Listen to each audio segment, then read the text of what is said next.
क्या वाकई आत्मा होती है? आज हम विज्ञान, धर्म और दर्शन की सबसे बड़ी पहेली सुलझाने वाले हैं।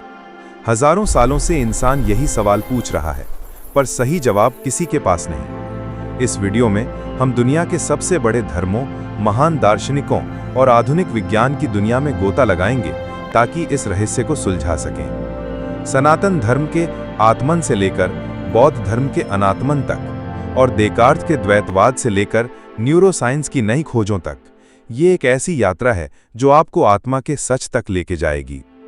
ये सवाल सिर्फ हमारा या आपका नहीं है। हजारों सालों से दुनिया की हर सभ्यता ने इस रहस्य को अपने अपने तरीके से समझने की कोशिश की है।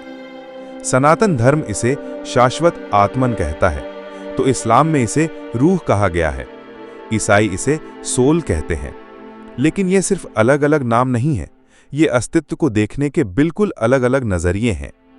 इस वीडियो में हम कई ऐसे पड़ावों से गुजरेंगे जो आपके होश उड़ा सकता है। हमारी यात्रा शुरू होती है भारत से, जहां आत्मा पर शायद सबसे ज्यादा चिंतन हुआ है। सनातन धर्म कहता है, हाँ, आत्मा होती है। ये वो शाश्वत चेतना है जिसे आत्मन कहा गया। भगवद गीता के अनुसार इसे न शस्त्र काट सकते हैं, न आग जला सकती है। शरीर महज एक कपड़ा है जिसे आत्मा बदलती है। यहां जीवन का लक्ष्य है मोक्ष, यानी ये जान लेना कि मैं ये शरीर नहीं बल्कि वो अमर आत्मा हूं। लेकिन तभी एक क्रांतिकारी विचार आया। भगवान बुद्ध ने कहा, रुको, जिसे तुम स्थायी आत्मा समझ रहे हो वो असल में है ही नहीं। इसे उन्होंने अनात्मवाद कहा। उनके अनुसार हम 5 चीजों का एक लगातार बदलता हुआ बंडल हैं: हमारा शरीर, हमारी भावनाएं, विचार, आदतें और हमारी चेतना। जैसे एक नदी हर पल बदलती है पर दिखती एक ही है, वैसे ही हम हैं। कोई स्थायी मैं नहीं है।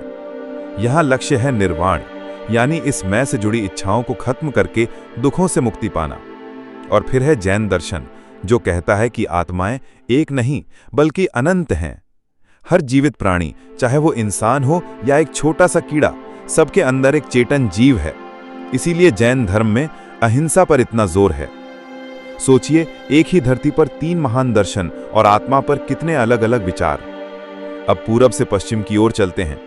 यहूदी, ईसाई और इस्लाम यानी अब्राहमिक धर्मों में आत्मा की कहानी बिल्कुल अलग है। यहां पुनर्जन्म का चक्र नहीं है। इन परंपराओं के अनुसार आत्मा एक अमर तत्व है जिसे एक सर्वशक्तिमान ईश्वर ने बनाया है। आपको सिर्फ एक जीवन मिलता है। मृत्यु के बाद आत्मा शरीर छोड़कर एक अंतिम फैसले का इंतजार करती है। आपके कर्मों और ईश्वर में आपके विश्वास के आधार पर यह तय होता है कि आपकी आत्मा को हमेशा का इनाम यानी स्वर्ग मिलेगा या सजा यानी नरक। यहां आत्मा का रिश्ता सीधा उसके बनाने वाले से है। फिर 17वीं सदी में एक फ्रांसीसी दार्शनिक आए, रेने देकार्ट, जिन्होंने इस बहस को हमेशा के लिए बदल दिया। देकार्ट ने कहा, मैं सोचता हूं इसलिए मैं हूं। उन्होंने कहा कि हमारा शरीर एक मशीन है और मन या आत्मा एक बिल्कुल अलग गैर भौतिक चीज है। लेकिन उन्होंने एक बड़ी पहेली खड़ी कर दी। अगर मन और शरीर 2 अलग चीजें हैं तो ये एक दूसरे से बात कैसे करते हैं? आपका सोचने का फैसला आपके हाथ को कैसे उठाता है? यहीं से आधुनिक विज्ञान की बहस शुरू होती है।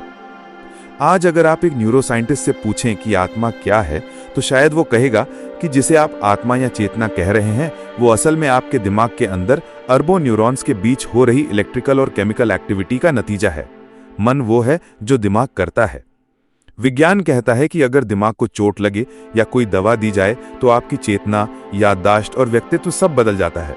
अगर आत्मा सच में अलग होती तो दिमाग को नुकसान होने पर उस पर असर क्यों पड़ता?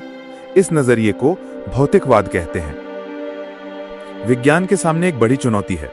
दुनिया भर में लाखों लोगों ने रिपोर्ट किया है कि जब वे मेडिकली मृत थे तो उन्होंने अपने शरीर को बाहर से देखा, एक रोशनी से भरी सुरंग से गुजरे। वैज्ञानिक कहते हैं कि यह मरते हुए दिमाग में ऑक्सीजन की कमी या न्यूरोकेमिकल के स्राव का नतीजा हो सकता है। लेकिन कुछ लोग, यहां तक कि कुछ डॉक्टर भी ये सवाल उठाते हैं, क्या यह सबूत है कि चेतना दिमाग के बिना भी मौजूद रह सकती है? क्या हमारा दिमाग चेतना पैदा करता है या सिर्फ एक एंटीना की तरह उसे पकड़ता है? विज्ञान के पास अभी इसका कोई ठोस जवाब नहीं है। तो हम कहां पहुंचे? क्या आत्मा होती है? इस सवाल का जवाब इस बात पर निर्भर करता है कि आप किससे पूछते हैं। भारतीय दर्शन में आत्मा एक शाश्वत सत्य भी है और एक भ्रम भी। अब्राहमिक धर्मों के लिए ये ईश्वर का दिया एक अमर उपहार है। पाश्चात्य दर्शन के लिए ये मन और शरीर की एक पहेली है, और विज्ञान के लिए ये चेतना का एक रहस्य है जिसे सुलझाना अभी बाकी है। शायद आत्मा कोई चीज नहीं जिसे हम माइक्रोस्कोप के नीचे देख सकें। शायद ये एक अनुभव है, प्रेम, नैतिकता, कला और जीवन के अर्थ की तलाश। शायद यही हमारी आत्मा की भाषा है। ये यात्रा हमें किसी एक जवाब पर नहीं बल्कि और गहरे सवालों पर लाकर छोड़ती है। कोई एक दृष्टिकोण सही या गलत नहीं है। हर नजरिए में हजारों साल की बुद्धि और खोज छिपी है।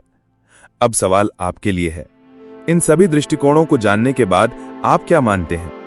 क्या आपके अंदर कोई अमर चेतना है या हम सिर्फ एक बेहतरीन जैविक मशीन है? अपनी राय नीचे कमेंट्स में जरूर शेयर करें। मुझे आपके विचार जानकर बहुत खुशी होगी।